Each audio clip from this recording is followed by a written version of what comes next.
tell us about Daraz for people who don't know. Well, Daraz is a general e-commerce business, so we operate across categories. As you said, we're operating in 5 countries across South Asia with about 500 million people in them. So internet penetration is still low, but it's catching up with the rest of Southeast Asia, and we're very optimistic about the growth potential there. Yeah, I mean, we've only got something like 25% penetration thus far, but you've been doubling sales in Pakistan. I'm going to just start with that at the moment. Tell me about the growth of them and how it's being affected by the pandemic. Well, I would say that, first of all, we've been hugely impacted, like I think most other businesses, but part of it is short-term, and part of it is, of course, something which will have longer-term implications. I would split it into 3 parts. Number 1 being the physical restrictions that we've experienced as a result of lockdowns and curfews. So obviously this is a short-term impact, but it has a significant impact on our delivery services. And we're delivering our about 60 to 70% of our own parcels through our own logistics company.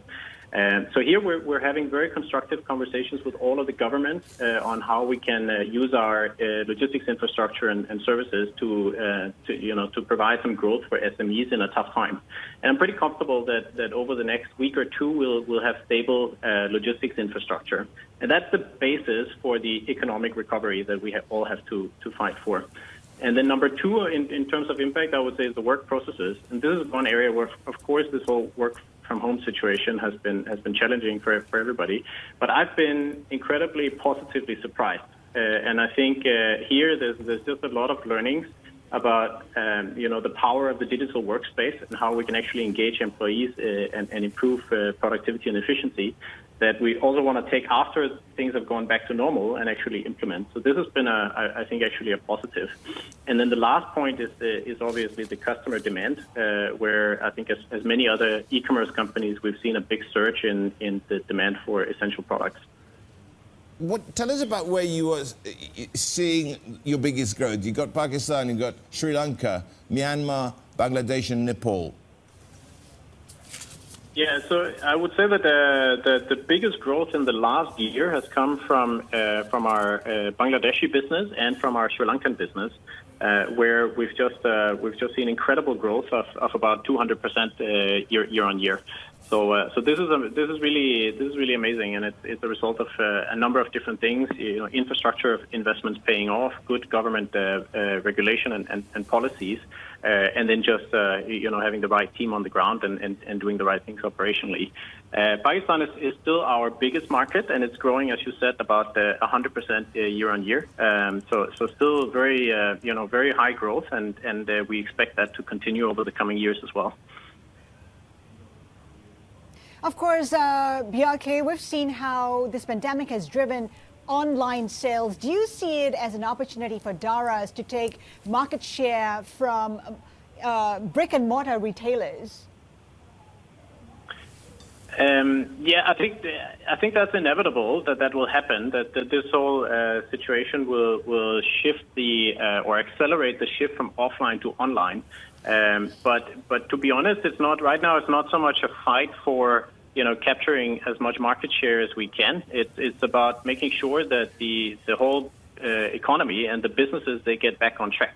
Because if we have a bigger share of a very small pie, that's not something which is good for anybody. So yeah, absolutely, it will shift, and our strategy hasn't changed per se. It's still about having the largest assortment of good quality products from both local and international suppliers. It's about using our technology to create convenience and also a fun experience on our app.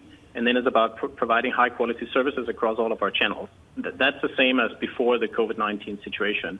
But I think there's more people now who are willing to try out the online business model. And also after the lockdowns are lifted, this is a trend that we expect to continue.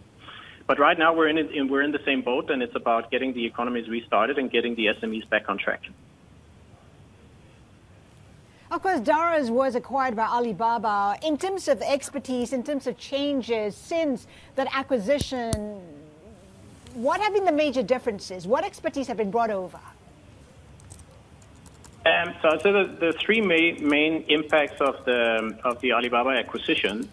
Number one being technology. So we're now powered by Alibaba's marketplace technology, which is just, I think, unparalleled in the world from anything I've seen. And this is a huge advantage when you're building the marketplace. Because to be honest, setting up a small e-commerce store is not very difficult, but managing a huge marketplace with millions of customers and tens of thousands of active sellers and more than 20 million live products, and still providing a good service to your customers and to your sellers, this is very challenging. And this is where a strong technology marketplace platform is essential. So number one is on the technology side. We're fully powered by Alibaba's technology now. The second is on the supply chain. Both from selling cross-border products, but also working directly with suppliers to supply our local suppliers so that they can sell more efficiently on our platform, and helping to integrate the whole supply chain from wherever the origin of the product is until the end consumer. And then the last point is, as you mentioned, is really about the learnings. That now every time we go through a challenge, it's something that Alibaba has been through before, and I think they've always understood and respected that Daraz is its own unique region, and we have to have a very localized approach to the market. But they're willing to help, and they've done. I would say I've been very surprised about the level of support we've had every time we've reached out and asked for help. Yeah, okay. I mean, you've got. Of course, all these countries surrounding India, and of course, we've got very little trade between India and Pakistan, as years of animosity have led to that. Do you have any plans to actually break into that model, into that country? No. I think India is a market where there's already a number of large e-commerce players, primarily Amazon and Flipkart, and we have no plans of going into India. But we are working directly with India for some of our other countries. As you said, it's a bit complicated for Pakistan, but we have a number of good trade relationships and tech relationships in India. Okay, and just very, very quickly, what sort of growth are you expecting looking ahead for the next sort of the medium term, 3-4 years? Yeah, so if we look beyond the current situation, which of course will have a short-term impact, but I think also will, as I said, accelerate the shift from offline to online. I'm still very optimistic, and I expect that we'll continue to see 100% plus growth in the coming years. It's everything in the markets is pointing in the right direction, so we're very, very optimistic.